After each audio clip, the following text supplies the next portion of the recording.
agradecemos, Padre, por la oportunidad que nos das de llegar a esta parte del culto. Queremos que seas tú el que hables en este día viernes de crucifixión y que solamente el pastor sea un instrumento en tus manos para hablar, para hacer audible tu palabra, Señor. Gracias te doy por este privilegio que me das en el nombre de Jesús. Amén. El sermón de las 7 palabras tiene su complejidad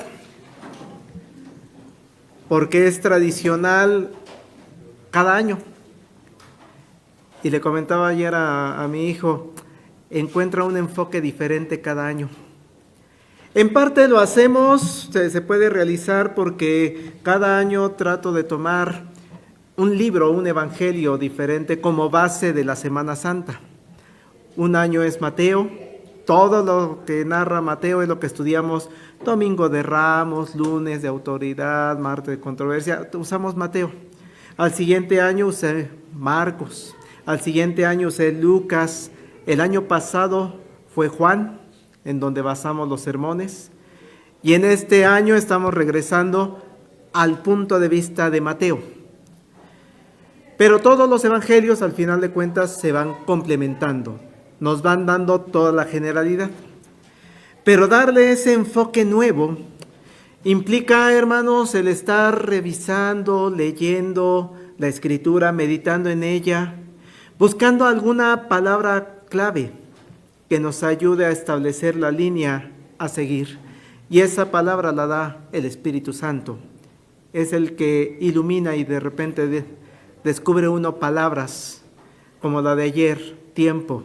Vámonos por ahí, vamos a hablar acerca del tiempo. Hoy vamos a hablar acerca del clamor. Y es que hemos llegado al momento en el que Jesús, después de una noche complicada, creo que todos sabemos lo que ocurrió en esa noche, cómo estaba él tranquilamente en el huerto de Getsemaní orando, con angustia, sí. Se empieza a desencadenar una serie de eventos impresionantes, impactantes para todos sus apóstoles, de tal manera que huyen. Alrededor de Jesús, en esa mañana de día viernes, empieza a sentirse una hostilidad bastante fuerte. Empieza a haber agresiones, hoy diríamos violencia, porque hay hasta burlas hacia Jesús. Sus amigos, los discípulos, los apóstoles, los 11 más cercanos porque uno le traicionó, ya lo abandonaron. Y solamente alrededor del Señor Jesucristo en esa mañana, o cercano al lugar donde lo tienen apresado, solamente algunas mujeres, entre ellas su madre, van siguiendo todos los acontecimientos de esa mañana. María y otras mujeres van en medio de toda la gente viendo el sufrimiento de Jesús. La gente que iba a la ciudad por las cuestiones de la fiesta, iban entrando tal vez algunas personas a Jerusalén, otras tal vez como ya había acabado toda la fiesta de la Pascua, se iban retirando, había mucho movimiento en la ciudad. Seguramente cuando pasan por el lugar llamado Gólgota, volteaban a ver una escena que para algunas personas que vivían en los alrededores o en las cercanías de Jerusalén no les resultaba tan extraño, porque una escena de crucifixión era común entre el pueblo romano. Así que podían pasar a un costado, volteaban, hay 3. Mira, están ahí muriendo. La gente no le resultaba tal vez extraño ver gente crucificada. Crucificar a las personas era un método romano de sentencia para mostrar en una primera instancia su poderío. Conmigo nadie se mete. Tengo el poder de quitarte la vida en el momento que yo diga. Ni los sacerdotes judíos podían hacerlo. Por eso los sacerdotes tuvieron que ir con Pilato, porque ellos lo que querían era matar a Jesús. Pero ellos en su ley judía no les estaba permitido matarlo. Por eso tienen que acudir con Pilato y tú eres el que tienes el poder para decir que se muera Jesús. Una muestra de poder. Pero crucificar a las personas a la orilla de la ciudad también era para mostrarle a las personas, cuidado con lo que haces. Aprende lo que te puede pasar. ¿No quieres tú ser el que está ahí colgado sufriendo? Mejor pórtate bien con los romanos. ¿Quién era la persona que en esa ocasión estaba colgada en la cruz? Junto a dos ladrones, no estaba solo, estaba junto a dos ladrones. La persona que en esa ocasión, en ese evento de crucifixión en el Gólgota está colgado, es el representante de toda la humanidad. Él nos representa a la humanidad presente, a la pasada, a la futura. Dice allá Primera de Corintios, capítulo 15, un capítulo que también tengan oportunidad de revisarlo con detenimiento más adelante, que habla sobre la resurrección. Porque por cuanto la muerte entró por un hombre, también por un hombre la resurrección de los muertos. Porque así como en Adán todos mueren, también en Cristo todos serán vivificados. Adán era el representante de toda la humanidad. Y por eso, aunque haya personas que digan, pero es que yo no he hecho nada, ¿por qué me imputan pecado? Porque el representante de toda la humanidad, Adán, por él entró el pecado al mundo, a todo el mundo, el representante. Pero también lo dice Corintios, por Cristo serán todos vivificados, la vida para toda la humanidad. Por eso decimos, ¿quién es el que está colgado ahí en esa cruz? Rodeado de dos ladrones, el representante de la humanidad. Y con esa representación debemos recordar que quien al final de cuentas merecería estar colgado en una cruz eran los seres humanos, los humanos. Toda la humanidad deberíamos estar en una cruz. Porque lo dice la Escritura también allá en Romanos, no hay justo ni aún uno. Usted y yo deberíamos estar pagando el castigo por ser pecadores. La paga del pecado es muerte. Eso es lo que tendría que haber pasado. Pero Jesús, en representación de toda la humanidad, está ocupando nuestro lugar. Jesús está ocupando el lugar que a Él no le correspondería porque Él es sin pecado.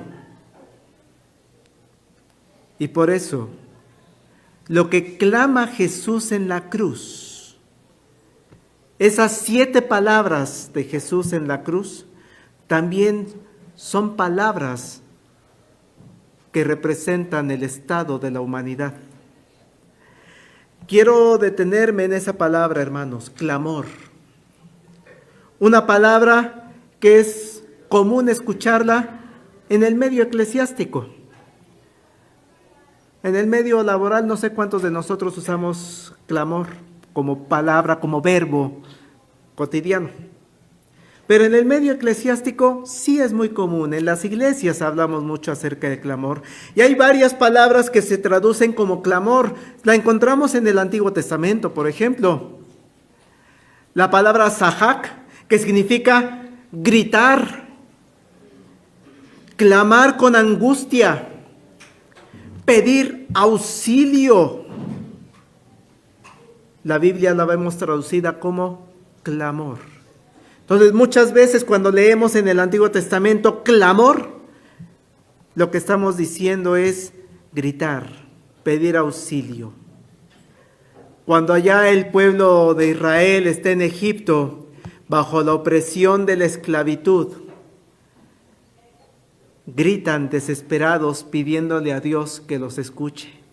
Dice Éxodo 2:23, usando esta palabra, clamor: aconteció que después de muchos días murió el rey de Egipto, y los hijos de Israel gemían a causa de la servidumbre y clamaron, gritaron, pidieron ayuda. Ya no soportaban más lo que estaba ocurriendo en Egipto. Eso es clamar. El salmista también usa la palabra clamar, aunque usa una segunda palabra muy parecida. Empieza con Sahak, con Z empieza, la anterior iniciaba con una TS. Entonces en pronunciación son muy similares. Y todos hemos escuchado en algún momento el Salmo 107, versículos 4 al 6. Dice: anduvieron perdidos por el desierto, por la soledad sin camino, sin hallar ciudad en donde vivir. Hambrientos y sedientos, su alma desfallecía en ellos.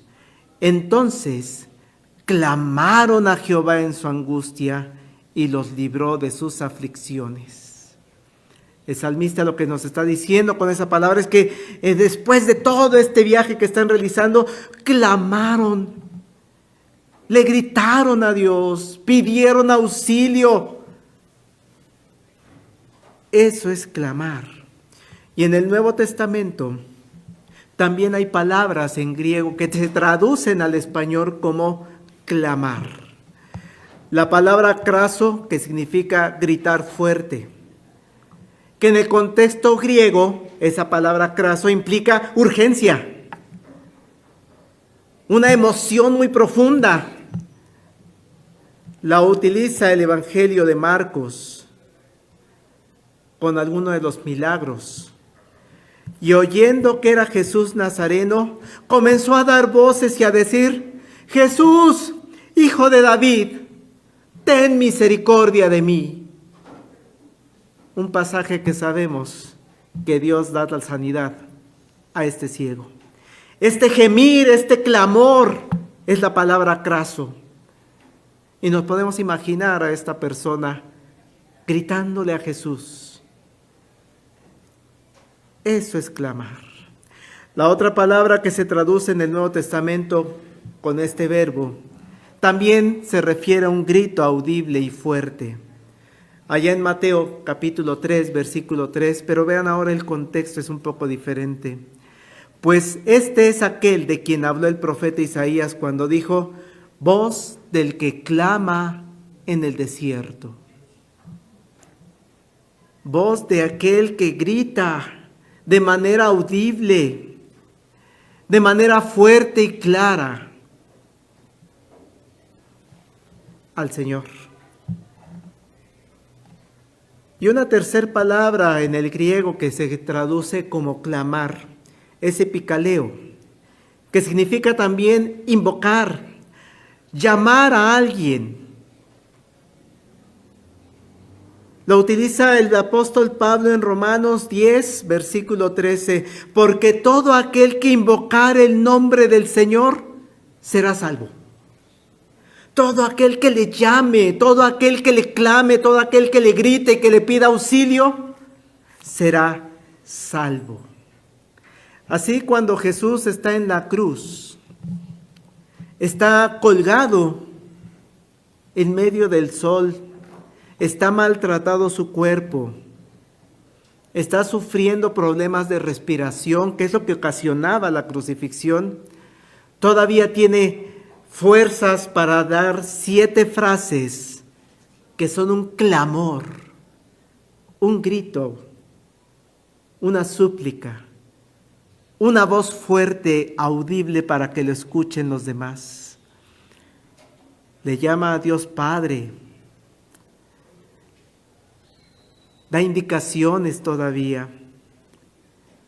Sabe Jesús que está en necesidad. Sabe Jesús que necesita depender totalmente del Padre en ese momento. Y sabe perfectamente Jesús que el Padre oye ese clamor. Por eso las pronuncia. Seguramente nos puede pasar por la mente esas frases también que hablan del clamor, que nos fortalecen esta idea de que Jesús tiene esta convicción de que Dios le está escuchando, aun cuando está colgado en la cruz. Salmo 34:17, claman los justos y Jehová oye y los libra de todas sus angustias. Por eso cuando pensamos en Jesús clamando desde la cruz 7 frases, claman los justos, Jesús es justo. Y Jehová oye y los libra de todas sus angustias. Jonás, cuando está dentro del gran pez, 2:2, invoqué en mi angustia a Jehová y él me oyó, desde el seno del Seol clamé y mi voz oíste. Con ese conocimiento Jesús también sabe perfectamente, voy a clamar al Padre, como Jonás lo hizo. Desde el Seol, desde el dentro del pez. En mi angustia invoqué a Jehová. Y Jesús sabe, Él me oyó. Desde el seno del Seol clamé y mi voz oíste.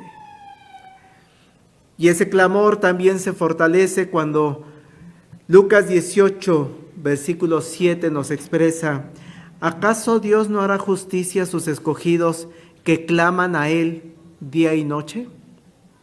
Palabras del mismo Señor Jesucristo.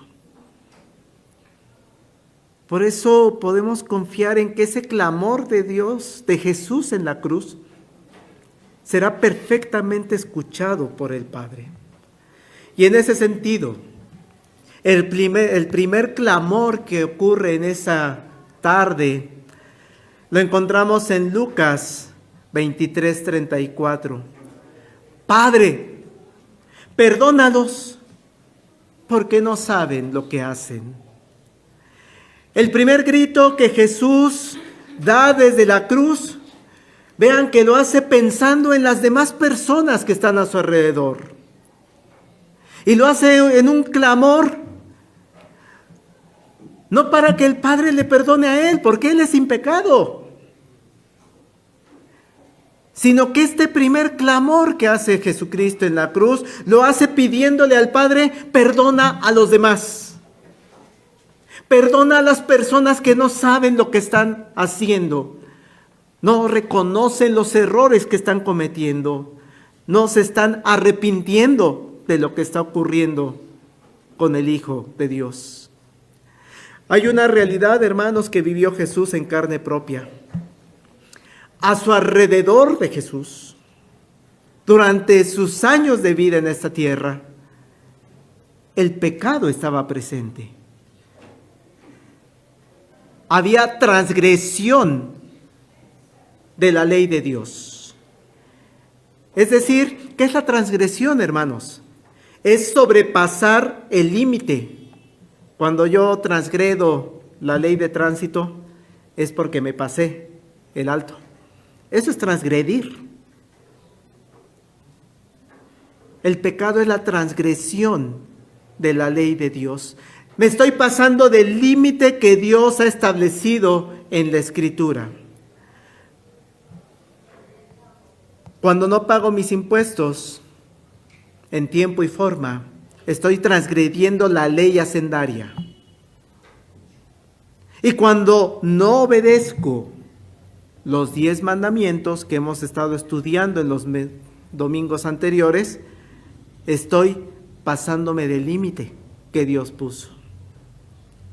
Cuando no amo a Dios por sobre todas las cosas, cuando no amo a Dios y me entrego a Él con todo mi corazón, con toda mi fuerza, con toda mi alma, estoy transgrediendo la ley de Dios. Estoy pasando del límite que Dios había puesto. El pecado está presente alrededor de Jesús, porque hay personas que no aman a Dios. Hay personas que no obedecen a Dios. Cuando no amamos al prójimo como a nosotros mismos, estamos transgrediendo la ley de Dios. estamos pecando. Y ese es el ambiente en el que vivió Jesús. Jesús no vive en una burbuja. Jesús vive en un mundo donde hay pecado, donde no hay justo ni aún uno. Y su primer clamor, ese primer grito o llamado que hace al Padre es: Padre, perdónalos. No saben lo que hacen. Qué hermoso, hermanos, que Jesús, colgado en una cruz, ora, habla con Dios, está rodeado de pecado. Es más, está crucificado con 2 ladrones y su primer clamor es una oración, un llamado que hace al Padre y les dice con amor: perdónalos, perdónalos, porque no saben lo que hacen. La naturaleza de nosotros es pecaminosa, tendemos a ir al pecado. Pero en ese clamor de Jesús nos está incluyendo a usted y a mí.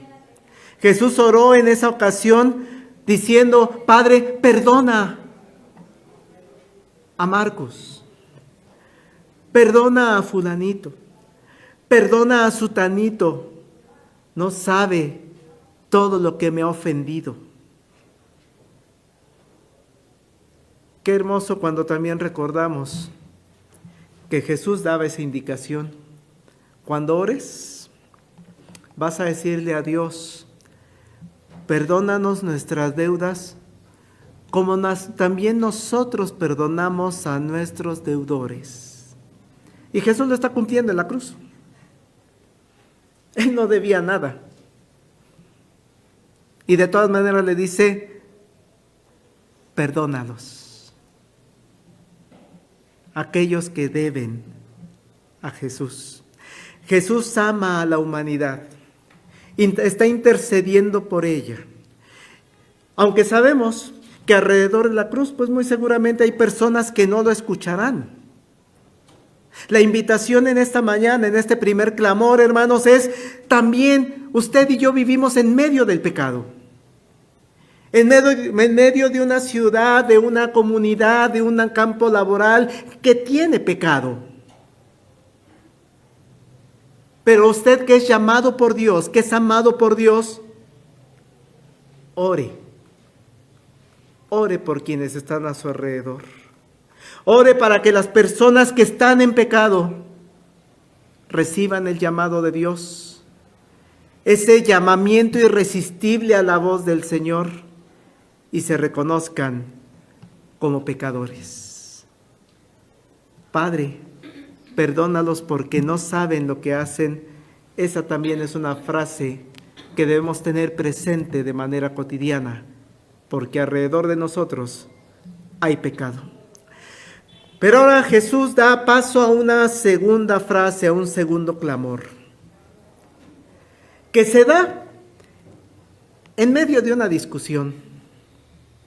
Realmente meditaba y pensaba: ¿cómo se ponen a pelear ahí arriba? ¿Cómo tienen fuerzas para ponerse a pelear? Sí, hermanos, ahí colgados en una cruz, se lleva a cabo un debate. Dice Lucas 23, versos 39 y 40. Uno de los malhechores que estaban colgados le injuriaba diciendo: si tú eres el Cristo, sálvate a ti mismo y a nosotros. Y le contesta el otro: ¿ni aún temes tú a Dios estando en la misma condenación? Se ponen ahí a pelear, a discutir. ¿Qué escena? 2 ladrones peleando. Están colgados en una cruz.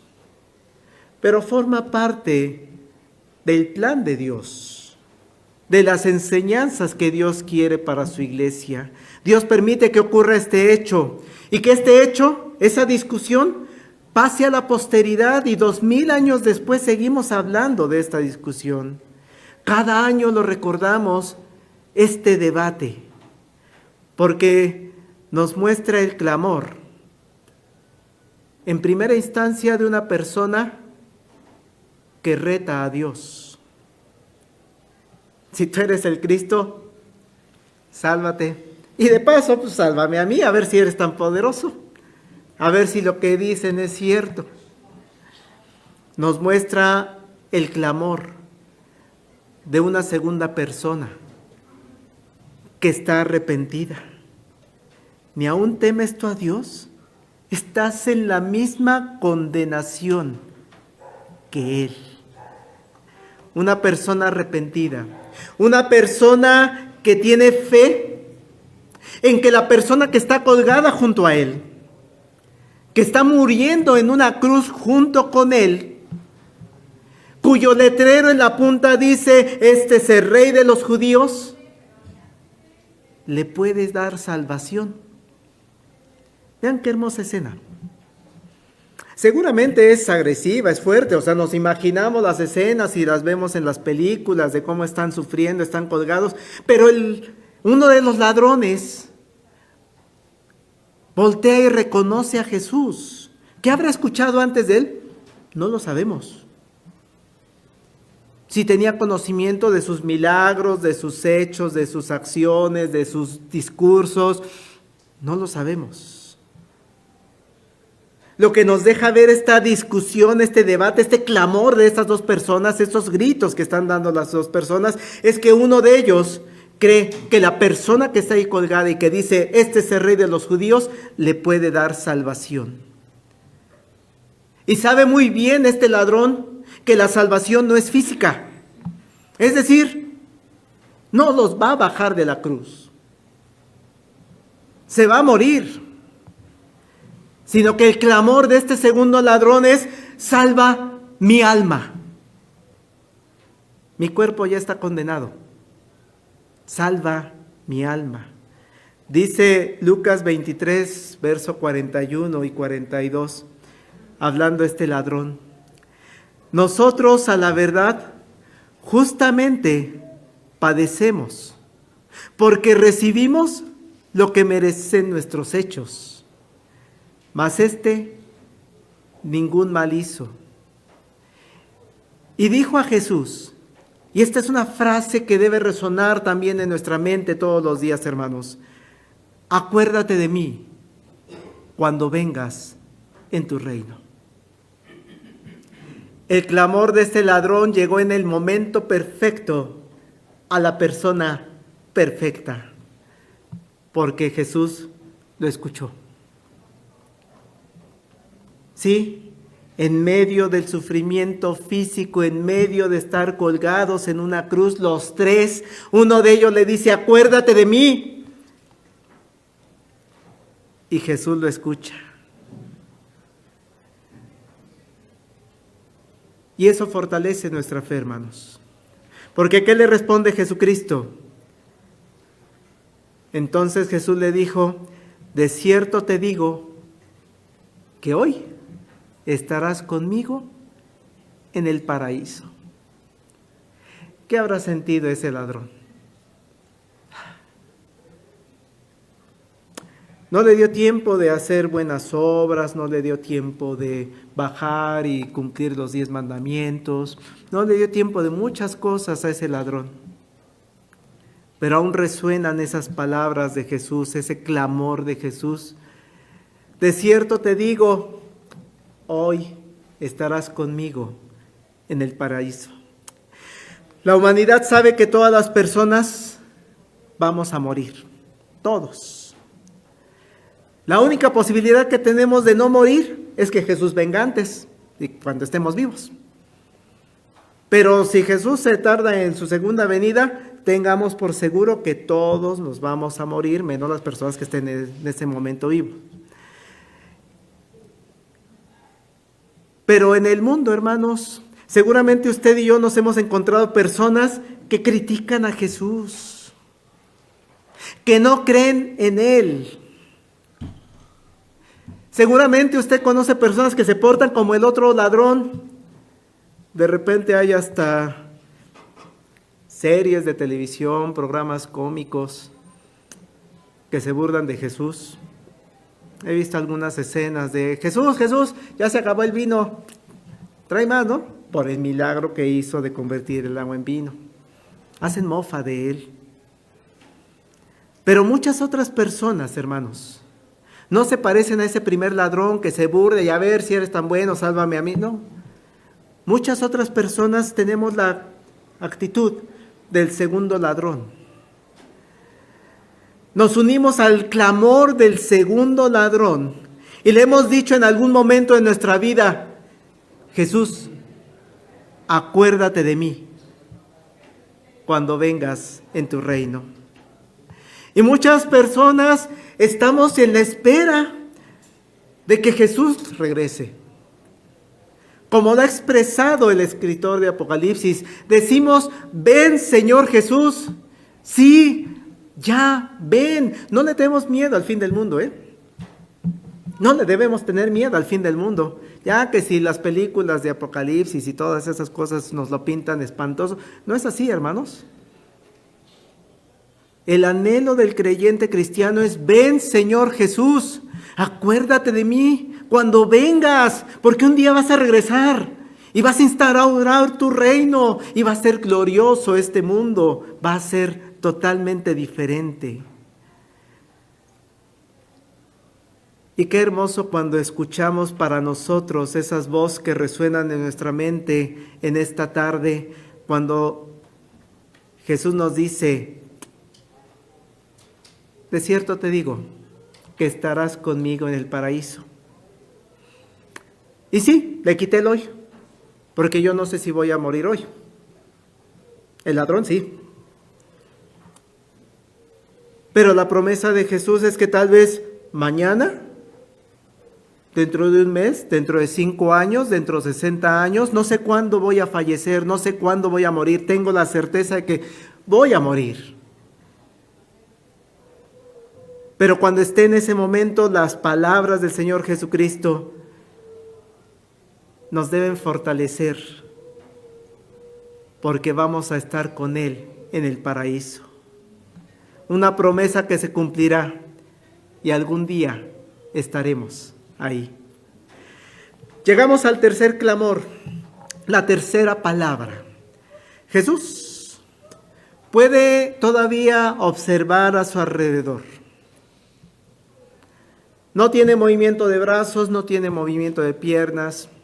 Le cuesta trabajo la respiración, los médicos se dedican a eso, a revisar qué es lo que pasa con el diafragma, no tiene posibilidad tan fácil de subir y bajar, se empieza a tener movimientos de ahogamiento, empieza a tener deshidratación, muchas cuestiones biológicas ocurren en el cuerpo de Jesús. Pero la cabeza la puede girar todavía y alcanza a observar a las personas que están a su alrededor. Y ve a una persona ahí a lo lejos, su madre, María. Una mujer que se ha convertido en sierva de Dios. Una mujer que le cuesta trabajo a algunas personas creer, pero es una realidad. Necesita salvación, porque no hay salvo, no hay justo ni aun uno.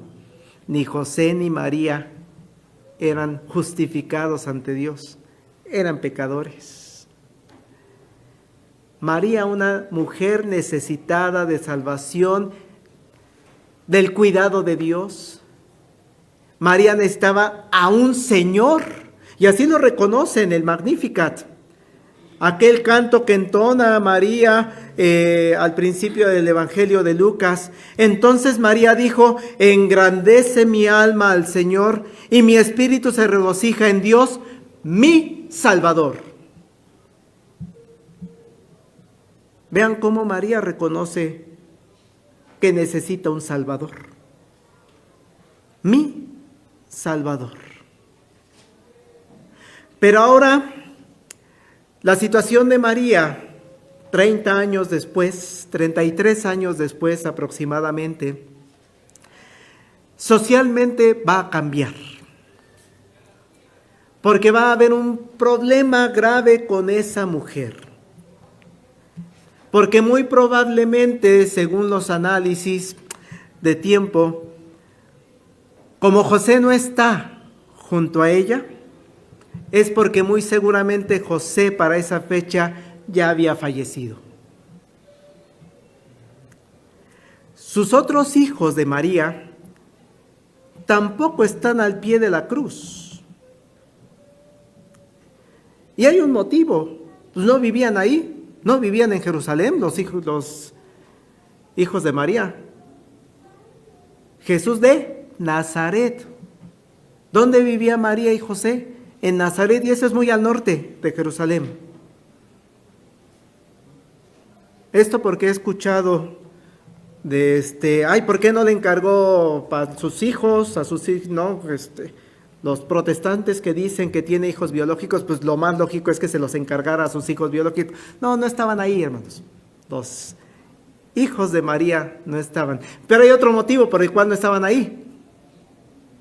Los hermanos de Jesús no creían en Jesús como su Salvador. Esa es una realidad. Juan 7, versículos 2 al 5, vean lo que dice. Estaba cerca la fiesta de los judíos, la de los tabernáculos, y le dijeron sus hermanos: sal de aquí y vete a Judea para que también tus discípulos vean las obras que haces. Porque ninguno que procura darse a conocer hace algo en secreto. Si estas cosas haces, manifiéstate al mundo. Y concluye Juan diciendo: porque ni aun sus hermanos creían en él. ¿Ustedes creen que lo iban a andar siguiendo? No les interesaba Jesús. No les interesaba su mensaje, ir siguiendo su ministerio. Ellos estaban en su rollo. Jesús era el primogénito. Jesús era la persona responsable de manera directa de su madre ante la ausencia del esposo de José. Pero ahora Jesús sabe que va a morir. Y voltea y no están sus hermanos carnales para que los encargue el cuidado de su madre. Pero además no va a encargar a su madre, que es creyente en Jesucristo, que es creyente en Jesús como su Salvador, como su Señor. No la va a andar encargando con cualquier persona. ¿Le encargaría a un grupo de personas que no creen en lo mismo que cree ella? Difícilmente va a ocurrir eso. Por eso el clamor que da desde la cruz es hacia una persona a la cual le tiene toda la confianza y cariño. Incluso él se pone así, ¿no? Es el discípulo amado. Voltea a Jesús y ve que ahí está el discípulo amado, está Juan. Le tiene confianza, porque le va a permitir incluso recostarse en su regazo el Señor Jesucristo. A ese nivel de intimidad tiene Jesús con Juan. Y es por eso que ocurre el tercer clamor, la tercera frase. Cuando vio Jesús a su madre y al discípulo a quien él amaba, que estaba presente, dijo a su madre: mujer, he ahí tu hijo. Después le dijo al discípulo: he ahí tu madre. Y desde aquella hora el discípulo la recibió en su casa.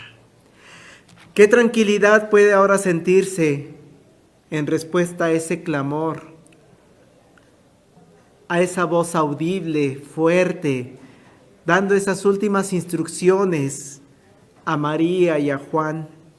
Sus seres queridos quedan al cuidado uno del otro. No están desamparados.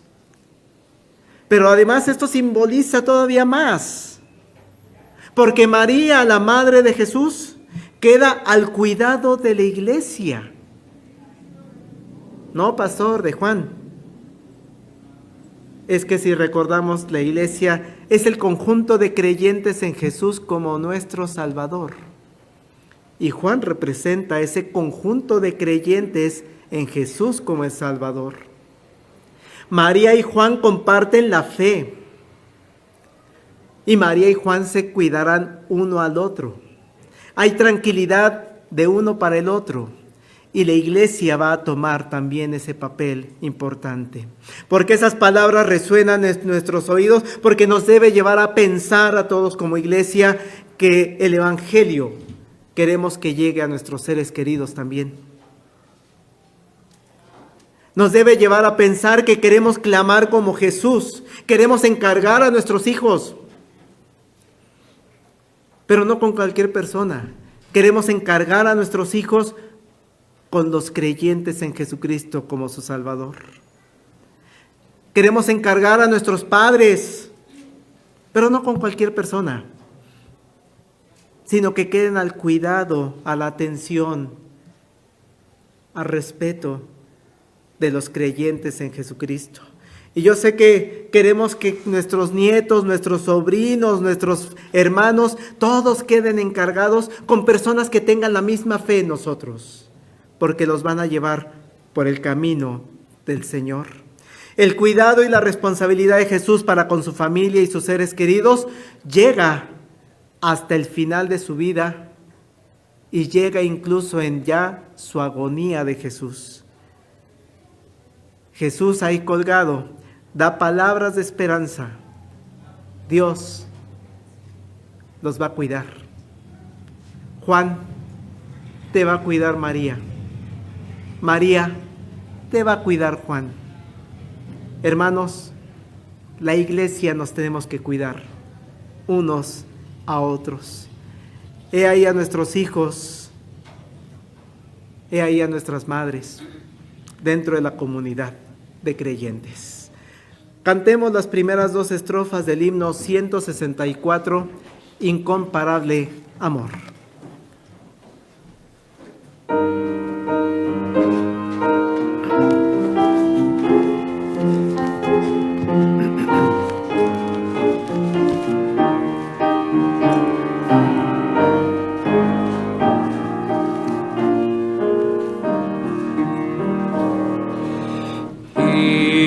Incomparable amor, aquel que mi Jesús mostró al sufrir tan cruel dolor.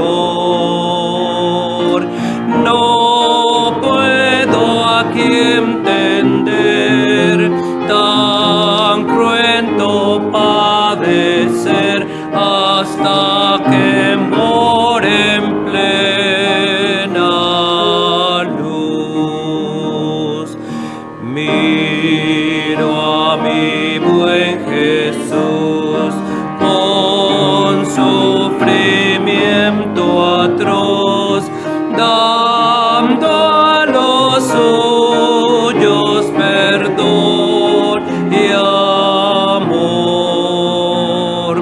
Y en cambio del desdén con que todos le ven, muriendo en vez del pecador. Sentados, hermanos, continuamos con el mensaje.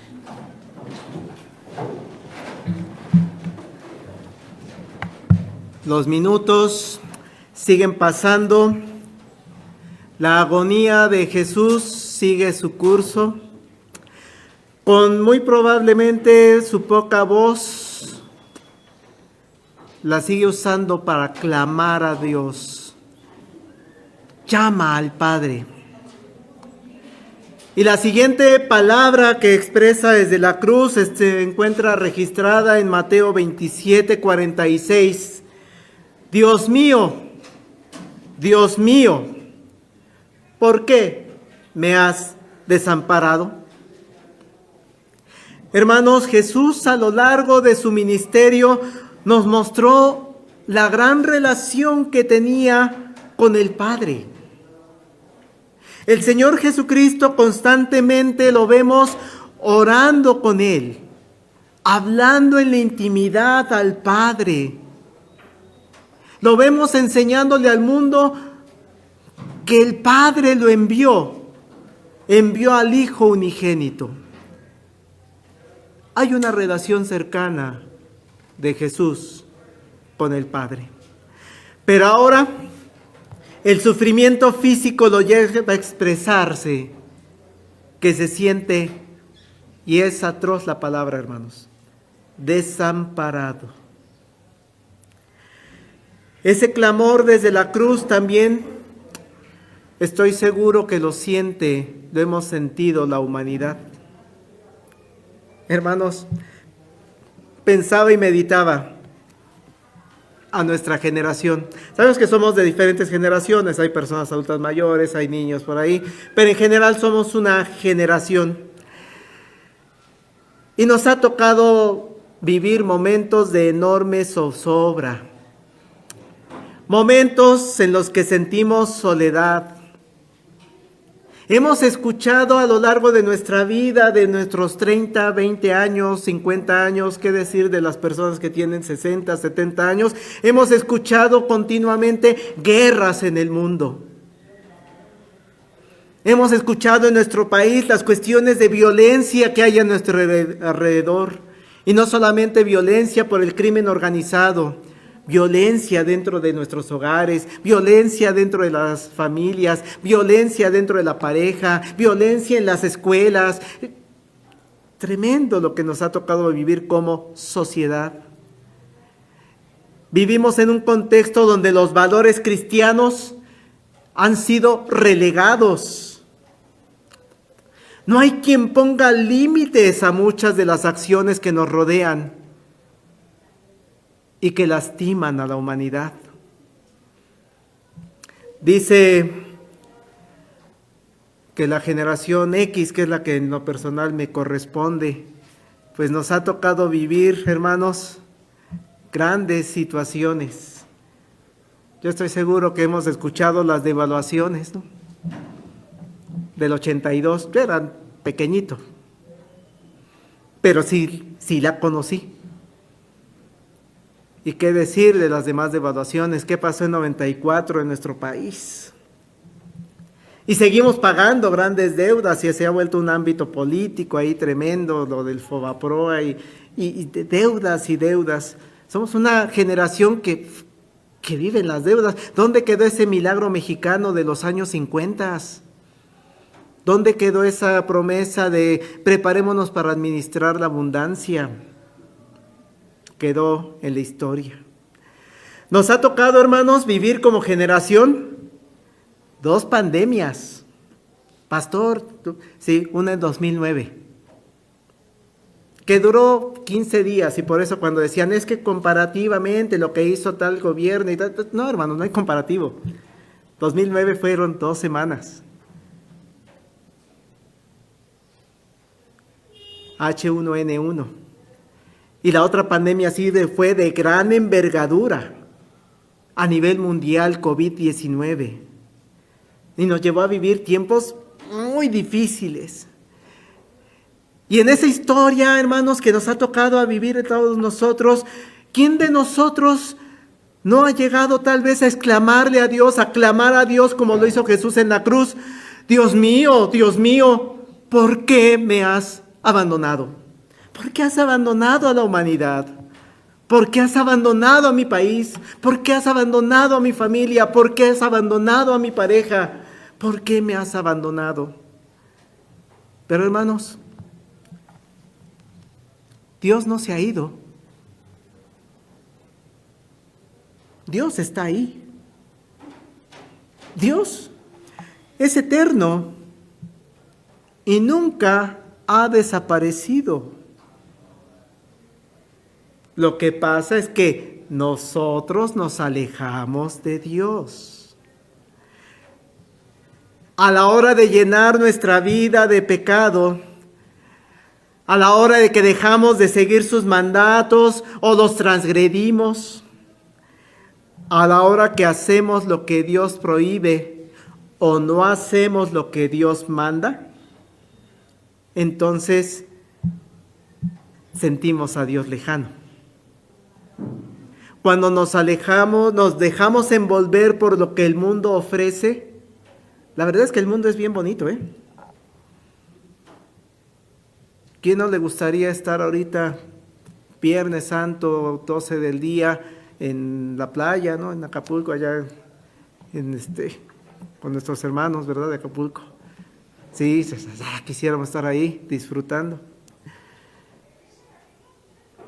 Ese mundo llamativo nos lleva a que las personas olvidemos o cuestionemos a Dios y lo acusemos.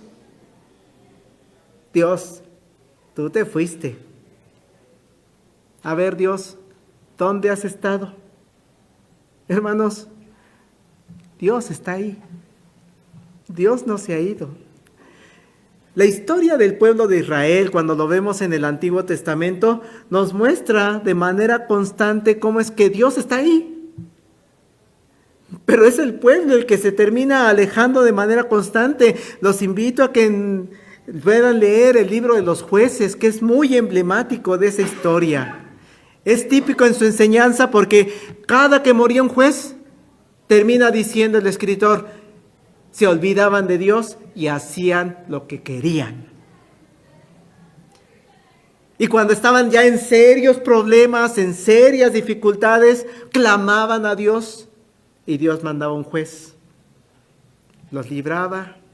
Mientras está el juez, el pueblo contento con Dios, siguiendo sus mandatos. Se moría el juez y el pueblo hacía lo que quería. Hasta que se metían en problemas y clamaban a Dios. Y es la historia de los jueces. Pero es también la historia de los reyes de Israel. Con los reyes vemos cómo también el pueblo se va alejando de Dios. Imagínense qué tan alejados estaban de Dios que llegaron a ofrecer sacrificios de niños en el templo de Dios. ¿Eso lo mandó Dios? Estaban profanando el templo de Dios. Y todavía, Dios, te fuiste, ¿eh? No estás aquí con nosotros. ¿Por qué nos estás abandonando? Hermanos, Dios no se ha ido. Dios ahí estaba. El pueblo es el que se ha alejado y lo que está ocurriendo en la cruz, en ese momento que Jesús está colgado, es que está cargando Él con todos los pecados del mundo. Él que era sin pecado. Jesús no cometió ni un pecado. En ese momento está cargando todos los pecados de la humanidad. Sí, hermana, sí, hermano. Está cargando tu pecado que cometemos 2000 años después. Lo dice Isaías 53, versos 4 al 6. Ciertamente llevó Él nuestras enfermedades y sufrió nuestros dolores. Y nosotros le tuvimos por azotado, por herido de Dios y abatido. Mas Él herido fue por nuestras rebeliones, molido por nuestros pecados. El castigo de nuestra paz fue sobre Él, y por su llaga fuimos nosotros curados. Todos nos descarriamos como ovejas, cada cual se apartó por su camino, mas Jehová cargó en Él el pecado de todos nosotros. Aunque Jesús nunca tuvo pecado, en la cruz cargó con el pecado de todo el mundo. Con el de usted, hermana, con el mío. Cargó con el pecado de su pareja, de su esposo, de su esposa. Cargó con el pecado de sus hijos, de sus nietos, sus sobrinos. Todos los pecados están en la cruz. Y creo que en ese contexto podemos entender ese clamor de Jesús. Dios mío, ¿por qué me has abandonado? Porque está el pecado de todo el mundo ahí. Cuando sintamos, hermanos, que Dios no está con nosotros, que sintamos a Dios lejano, clame como Jesús lo hizo en la cruz y regresemos al camino de Dios. Dios nos ha marcado de manera muy clara en la Escritura por dónde debemos andar. y crea fervientemente que Dios no se ha ido. Ahí está. Revise, analice, medite, porque tal vez es el pecado el que le ha alejado de Él y por eso se siente desamparado. Llega un momento ahora de gran sufrimiento físico.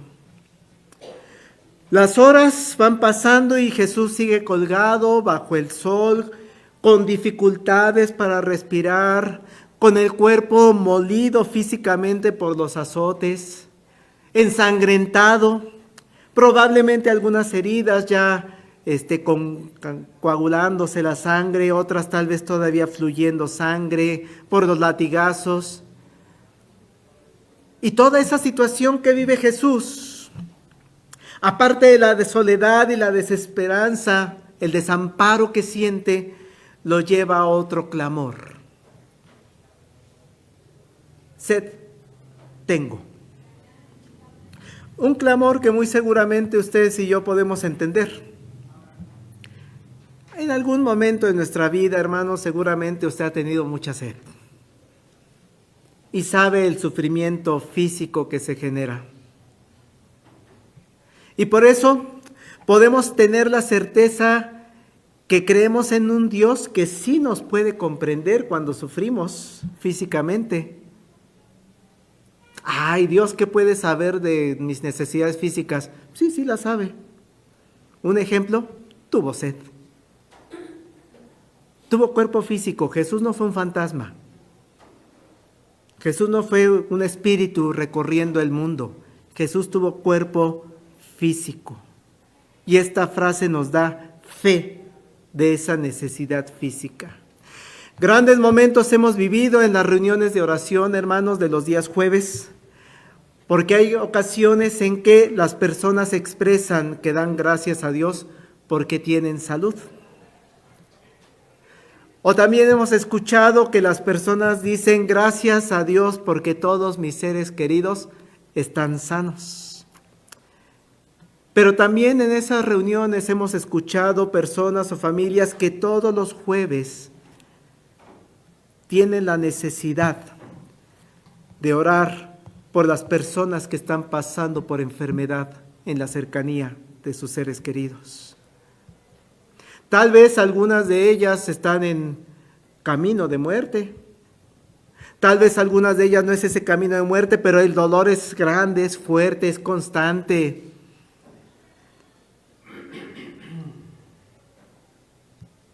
Y en las reuniones de oración, hermanos, escuchamos ese clamor. Las hermanas, los hermanos claman a Dios diciendo, sed tengo. Claman diciéndole, Dios, te pido por mi hijo, por mi hija, por mis padres, por mi esposo, por su salud física que está sufriendo, por la recuperación, por los medicamentos, por el tratamiento. De veras, hermanos, por favor, pongamos en oración a nuestra hermana Sara Juárez, porque saben que su hijo tuvo una fractura de clavícula, y en la mañana me decía, pastor, le van a tener que operar. Trataron de restaurarla sin tanta complicación, pero no se puede. Necesitan entrar a cirugía el niño, él y él. Clamor. Jesús nos enseña en esta frase, sed tengo, que lo que tenemos que hacer es expresarle a Dios nuestra necesidad. Jesús, hermanos, pudo haberse quedado callado. Sabe que se va a morir. ¿Ya para qué pide agua, no? ¿Ya para qué la pide? Pudo haberle no mencionado a nadie que tenía sed. Es más, muy seguramente Jesús sabía que lo que le iban a ofrecer era vinagre, no era agua, porque era una costumbre romana, era una práctica común para las personas crucificadas, porque el vinagre ayudaba para mitigar el dolor, era como un analgésico. Pero aún así, con todo ese conocimiento, con todo lo que pudo haber hecho Jesús en la cruz, Él nos enseña, pide a Dios por tus necesidades físicas. Pide a Dios por las necesidades físicas de tus seres queridos. Pide a Dios por tu salud. Él tenía necesidad de hidratarse y por eso Dios nos entiende. Cuando le pedimos a Dios por la salud, Él nos entiende. Por eso ese clamor de Jesús de que tiene sed es un clamor que podemos también hacer nuestro. Dígale a Dios, Dios, tengo sed. Hable con Dios en momentos de necesidad. Dios, necesito de ti. Hable con Dios diciéndole, necesito tu provisión. Estoy sufriendo. No tengo recursos económicos, no tengo medicamentos, no tengo acceso a servicios de salud. Hable con Dios. Dios, necesito de tu sanidad, de tu poder. Exprésele a Dios en esta frase, sed tengo, que depende y cree totalmente en Él. Sed tengo es un clamor que necesitamos expresar constantemente a Dios. Llegamos a las dos últimas palabras, las cuales preparan a Jesús y a quienes están a su alrededor y también a nosotros para apreciar con mayor profundidad el tamaño del sacrificio que está ocurriendo en esa ocasión. Juan 19:30 nos da la sexta palabra. Consumado es. Ese clamor tal vez ya no requiera tanta fuerza. Nos podemos imaginar el Dios mío, ¿por qué me has abandonado? En un gran clamor, en un grito muy fuerte. Sed tengo, también nos lo podemos imaginar en un gran clamor, en un clímax de fuerza y de necesidad. Pero ahora llegamos a consumado es. Y podríamos imaginarnos que ya no es un grito desaforado, sino ahora es un clamor de paz, de tranquilidad. Pero tranquilidad para Jesús mismo y para los creyentes en Jesucristo también. Ya ha clamado por el perdón de la humanidad, ya ha dado salvación al ladrón arrepentido alrededor de él. Ya está tranquilo al saber que su madre y su discípulo amado se cuidarán uno al otro. Ya ha expresado sus necesidades físicas y nos ha invitado a que nosotros también las expresemos. Ya ha expresado su sentir de cargar ese pecado de todo el mundo al sentirse desamparado. Y todo ello lo ha llevado ya a este momento en el que ya siente paz. Y por eso le dice al Padre, ya acabé. Consumado es. A lo suyo vino y ya lo terminó. Y aunque los suyos no lo recibieron, lo colgaron en una cruz, hay personas que sí creyeron en Él, que sí creyeron en que es Dios, que le expresaron a Jesús, tú no eres un profeta, tú no eres Elías. ¿Quién dicen que soy entonces? Tú eres el Mesías, el Cristo, el Hijo del Dios viviente. Hubo personas que creyeron, tú eres mi Salvador. Lo veíamos el domingo pasado cuando le decían, Hosana, sálvanos, porque tú eres el Salvador. Hubo personas que creyeron en Jesús de que tú eres el que trae la salud, tú eres el sanador, tú eres la resurrección y la vida, tú eres el gran pastor, tú eres la luz del mundo. Tú eres Emmanuel, Dios con nosotros. Hay personas que lo han reconocido, tú eres mi Señor, mi Maestro. Y hay personas que lo reconocen, tú eres mi Dios. A lo suyo vino y los suyos no lo recibieron, mas a todos los que le recibieron, a los que creen en su nombre, les dio potestad de ser hijos de Dios. los cuales no son engendrados de sangre, ni de voluntad de carne, ni de voluntad de varón, sino de Dios. En ese mundo que le tocó vivir a Jesucristo, hay hijos de Dios. Y ese clamor de Jesús en la cruz nos lleva a nosotros a tener también paz. Porque entonces ya no hace falta nada más. ¿Sacrificios del Antiguo Testamento? Ya no. ¿Buenas obras? Pórtate bien para que vayas al cielo. No, no es así la salvación. Cree en el Señor Jesucristo y serás salvo. Eso es lo que hay que hacer. Ese clamor, hermanos, nos lleva de consumado es, nos lleva a pensar en la letra del himno. Jesús pagó mi deuda y libre puedo estar. Salvóme en el Calvario, muriendo en mi lugar. Consumado es. Que ese clamor resuene en su corazón en esta tarde, en gratitud a Dios. Y por eso Jesús pudo decir unas últimas palabras en este mundo, antes de su resurrección, registradas en Lucas 23:46. Su última frase que dijo es: en tus manos encomiendo mi espíritu. Y después de haberlo dicho, murió. Este es un clamor, hermanos, que sé que muchos de nosotros quisiéramos tener oportunidad de decirlo. Muchos, yo sé que queremos romantizar nuestro momento de la muerte. Y si está bien, o sea, yo también lo he llegado a pensar, quiero romantizar ese momento de la muerte, de estar en mi cama o rodeado de mis seres queridos, de mis familiares, y poderles decir: hijo, te encomiendo esto y aquello. Hija, te pido esto. Esposa mía, el podernos despedir de todos sería hermoso. Y que podamos, cuando terminemos de despedirnos de todos, decirle ahora sí a Dios: en tus manos encomiendo mi espíritu, y morir.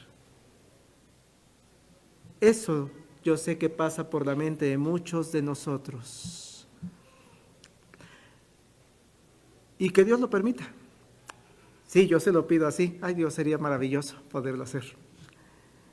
Pero no a todas las personas les es permitido hacer eso. Porque de repente hay personas que hoy están y ocurre un accidente y ahí terminó su vida. Ni tiempo de despedirse. Salieron en la mañana, nos vemos en la tarde y ya no regresaron. Y las noticias están llenas de ese tipo de casos, ¿no? Puente de la Concordia, la explosión que ocurrió, motociclistas que pasan por accidentes similares, tantas. Es un clamor, hermanos, que es difícil decir en esas condiciones, ¿no? Porque la muerte puede llegar de improviso y no hay tiempo de preparación, no hay tiempo de despedirnos, dar las indicaciones a nuestros seres queridos, pero esa forma parte de la voluntad y la historia de vida que Dios tiene para con nosotros. Pero a lo que quiero llegar, hermanos, con esta última frase es el que no sabemos cómo va a ser nuestra muerte, ni la hora ni el día. No nos debe llevar entonces a olvidarnos de esta frase. Al contrario, esta frase debe formar parte diaria de nuestra vida. Desde que nos despertamos, desde que saludamos a nuestra pareja, a nuestros hijos, a nuestros padres, debe estar presente esta palabra del Señor, este clamor. Sí, le decimos a nuestro Dios, a nuestros familiares, cuánto los amamos. Diario, hermanos, démosles consejo. Diario, hermano, expréseles el amor que le tiene a sus seres queridos. Dígales diario cuánto le aman, tanto cuando salen de su casa como cuando regresan de su casa. Hagámoslo diario. Solucionemos los pendientes que tenemos en nuestra vida. Eso también debe ser una manera constante. Si tengo algo contra alguien, voy y lo arreglo en ese momento para que en cualquier momento que me vaya, todo está en paz. Y debemos estar preparados para cuando Dios nos llame a su presencia. Y por eso diario debemos decirle: Dios, en tus manos encomiendo mi espíritu. Sea que llegue a la oficina o ocurra algo, sea que llegue con mis seres queridos, coma con ellos, sea que me dirija a la iglesia, sea que me dirija a un convivio, sea, en tus manos encomiendo mi espíritu. Este es algo que debemos llevarnos desde que nos despertamos. Cuando sale de casa, en tus manos encomiendo mi espíritu. Cuando vamos manejando, en tus manos encomiendo mi espíritu.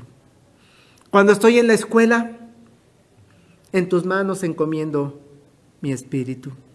En todas partes, hermanos. No esperemos a la escena romántica que queremos muchos de nosotros. No esperemos.